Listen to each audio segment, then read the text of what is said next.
Assalamualaikum warahmatullahi wabarakatuh. We are from group 5. Here we will explain about critical discourse analysis.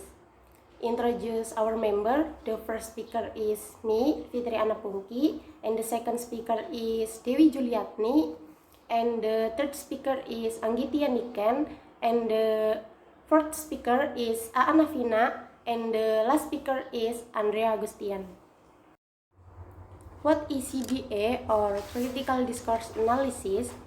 Critical discourse analysis or CDA can be defined as discourse analysis with critical stances, which concern real and often extended instances of social interaction that take a linguistic form or a partially linguistic form, from Fairclough and Wodak. So, critical discourse is a methodology that enables a vigorous assessment of what is meant when language is used to describe and explain. According to Matter, there are at least 3 essential principles in CDA. First is discourse constitutes society and culture, and the second is power relations are discursive, and the last is CDA has a commitment to study discourse surrounding urgent social issues. In short, CDA aims at providing interpretation and explanations of social phenomena from a discourse perspective. Blur and Blur lists the main objectives of CDA as below. First, to analyze discourse practice that reflect or construct social practice, and the second, to investigate how ideologies can become frozen in language and find ways to break it, and the third, to increase awareness of how to apply the objectives to specific cases of injustice, prejudice, and misuse of power. And next, to demonstrate the significance of language in social relation of power. And the 5, to investigate how meaning is created in context. And the last is to investigate the role of speaker or writer purpose and authorial stance in the construction of discourse. And here are some major proponents. The first is Fairclough, the second is Van Dijk, the third is Wodak, the fourth is Kress, and the fifth is Van Leeuwen. We go through the first, Fairclough. The British sociolinguist Norman Fairclough is one of the key figures in the realm of CDA. In his vintage point, CDA is a method for examining social and cultural modification that could be employed in protesting against the power and control of an elite group on other people. Here, Fairclough proposed 3 models or 3 dimensions of analysis. The first is text analysis, the second one is discursive practice, and the third is social analysis or socio-cultural practice. And the second proponent is Van Dijk. Van Dijk's contribution to CDA has been developing a socio-cognitive model with a focus on the discursive reproduction of races, in particular by politicians, journalists, scholars, and writers, which he refers to as the symbolic elites, and in print news media. And here Van Dijk identifies 2 levels of discourse analysis, macro and micro. Micro, which consists of language use, discourse, verbal interaction, and communication, while the macro level refers to the power, dominance, and inequality between social groups.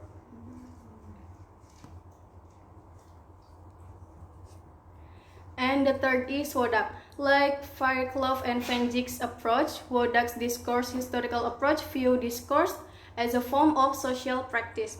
Here, Wodak argues that the most important development in CDA is a new focus on identity politics, or transition and social change, language politics, and on integrating macrosocial theories with linguistic analysis. And the fourth is Kress. Kress argues that a fundamental understanding for a critical approach to discourse is the motivated relation of the signifier and the signified, how producers and readers of sign are motivated by their background and social histories, which make up the relevant context, including the social structures and the power relations existing therein. And here the last proponent of CDA, Van Leeuwen. Van Leeuwen is influenced by his background in film and television and emphasizes the overall semiotic nature of discourse, considering not just text but acoustic and visual element of discourse, as well as material action. And this is the very close three-dimensional view of discourse. I have told you before that Fairclough proposed three-dimensional in analysis in CDA. The first is text, the second one is discursive practice, and the third is social practice.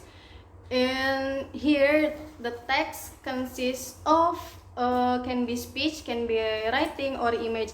It is the description or analysis at word level. And the dimension 2, it is discursive practice. It is production of text or constitution of text. It is the interpretation or analysis in the text level. And the last dimension is social practice or socio-cultural practice. It is about standard of society or the organization in effect social structures. It is the social analysis in norm level. My name is Anggitya Nikan Prasetyo. I'm going to tell you about some key issues of CDA. There are three issues of CDA. First is language and power, second is hegemony, and last is identity.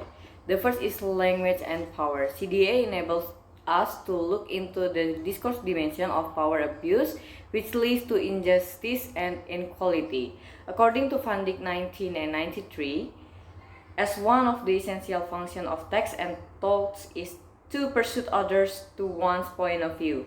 It is possible to analyze the linguistic structure and discursive strategy of a discourse in order to uncover the power struggle, social inequality, and other forms of social and political problem at issue.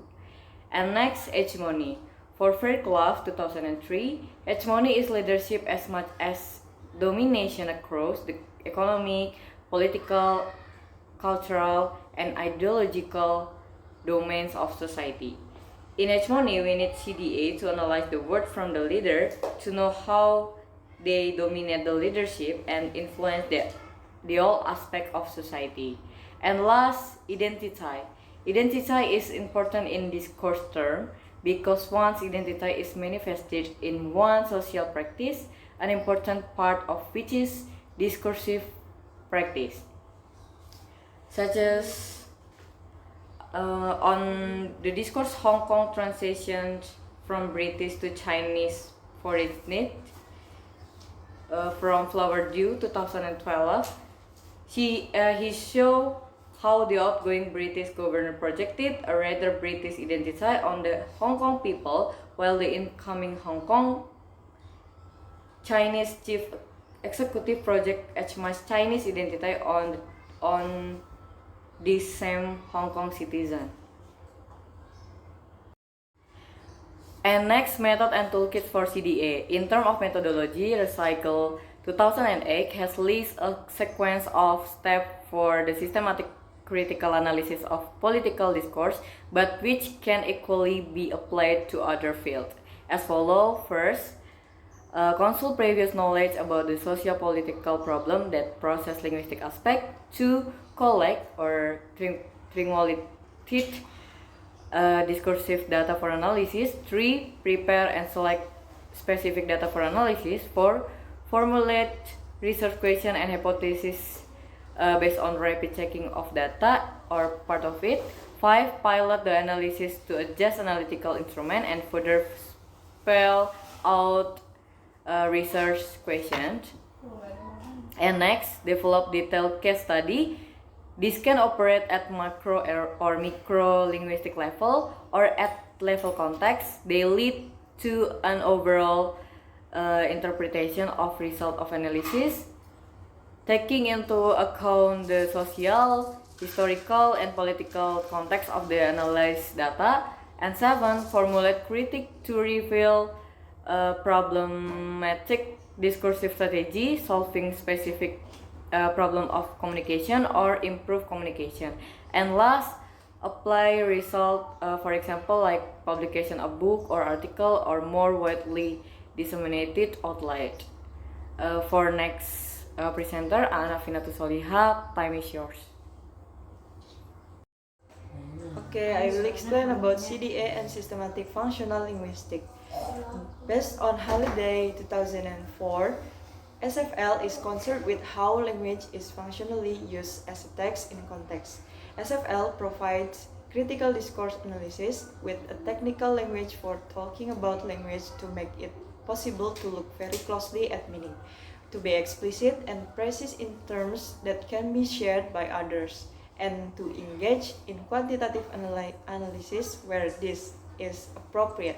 So SFL looks at what language is, what language does, whatever language that happens to be, and CDA as a look at why that happens so often. SFL is used as a set of tools for doing CDA.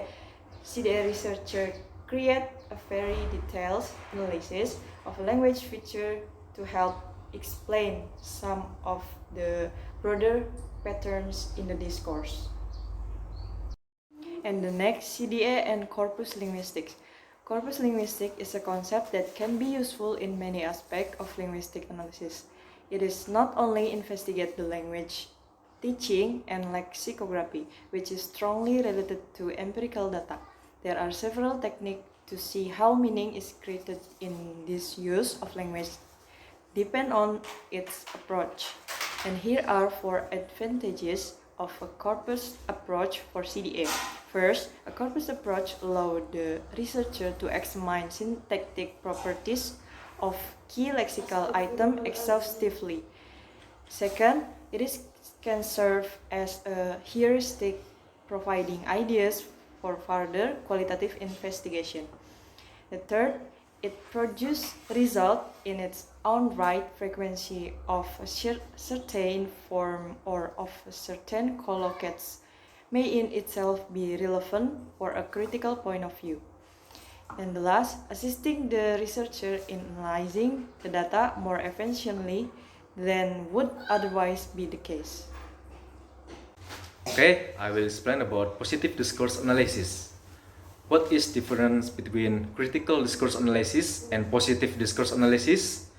CDA is best known for its work on language and semiosis in revealing or deconstructing power inequalities in text. It focuses on dominant or hegemonic ideologies that lead to discrimination in various social areas: gender, class, ethnicity. It originated in critical linguistics and continues to develop throughout the rich analysis of Norman Fairclough and Ruth Wodak. CDA identifies our problem while PDA contributes to the social solution.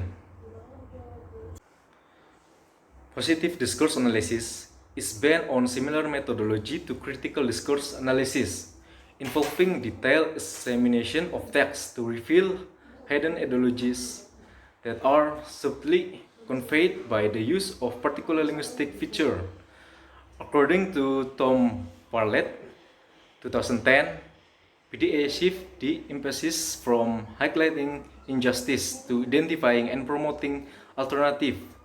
PDA is firmly based in existing work in CDA that critically illuminate how the language can be used by powerful groups to maintain their hegemonic role in society, but it goes beyond to identify discourse that can be effective in promoting the change we want to see. PDA essentially highlight where discourse work and this way engages with real-world problems, much like CDA, because it offers solutions.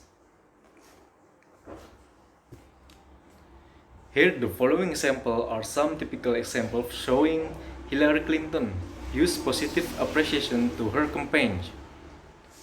Paying your candidate has been one of the greatest honor of my life. So, being your candidate has been one of the greatest honor as positive appreciation. Then, this was the first creative, unruly, energized campaign. So, this was the first creative, unruly, energized as positive appreciation. And the last, to Barack and Michelle Obama, our country owes you an enormous debt of gratitude. We thank you for your graceful, determined, as positive appreciation. Application to pedagogy. Critical language awareness. Critical language awareness is a field of study that focuses on raising the awareness of teachers and learners of English as an international language, as to the socially constructed nature of language practice. SIL-A is a concept developed by Fairclough and College, building on the language awareness movement, which was itself started early by Hawking, 1984. Fairclough argued that SIL-A was an urgently needed element in language education. Example of the application of critical language awareness. A very practical approach to using CDA in the language classroom is presented by Code 2006. Code doesn't use the term SIL-A, instead locating his approach in CDA theory, but it clearly is an instance of SIL-A. Code contrasts what he considered to be two different approaches to discourse, a non-critical view and a critical view. A non-critical view of discourse, a stretch of language perceived to be meaningful, unified and purposive. Different ways of talking or writing about and structuring areas of knowledge or social practice, for example, medical discourse, ecological discourse. Then, a critical view of discourse, ideologically determine ways of talking or writing about person, place, event, or phenomena. A mode of social practice that is both structured by society and at the same time contribute to structuring that same society.